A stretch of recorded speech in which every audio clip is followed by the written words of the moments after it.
আটক করেছেন সেই মহিলাদের কথাটা কী হয়েছিল এবং তাদের কি অ্যাকশন নিতে যাচ্ছেন আপনারা? আজকে সকালে একটি ইনফরমেশন পেলাম যে ওয়েস্ট চন্দ্রপুরে 3 জন বাংলাদেশি জঙ্গলের দিকে। তো আমরা সেই ইনফরমেশনে আমরা থানার স্টাফ পাঠানো হয়েছে। তারপরে তারা জঙ্গল থেকে সার্চ করে পাওয়া গেছে 3 জন বাংলাদেশি আমরা ডিটেন করা হয়েছে। এখন তাদের ডিটেনের পরে এখন তাদের এগেনস্টে এফআইআর নেওয়া হবে ধর্মনগর পিএসে।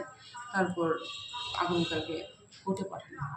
আমরা যে জানতে পারলাম যে তাদেরকে ধরা হয়েছে তারা দালাল মারফত এখানে এসেছে। হ্যাঁ, একজন দালালের নাম বলেছে ইসলাম উদ্দিন। তাকে কি আটক করা হবে? না, তাকে এখনো পাওয়া যায়নি। ওর মোবাইল সুইচ অফ। তারা কোথা থেকে আধার কার্ড বানিয়েছিল? এটা তারা বিগত 6 মাস আগে ইন্ডিয়াতে এসেছিল। এখান থেকে তারা ব্যাঙ্গালোর চলে যায়। ব্যাঙ্গালোর ওইখানে 3 মাসের মতন ছিল। ওইখানেই তারা আধার কার্ড বানায়। যাদেরকে আটক করা হয়েছে ওনাদের নামটা? একজন হলো এমডি নূর আলম, তারপরে রায়হন মিয়া, তারপর মাহিউদ্দিন। 3 জন। তাদেরকে আগামীকাল কোর্টে প্রেরণ করবেন। হ্যাঁ। ম্যাডাম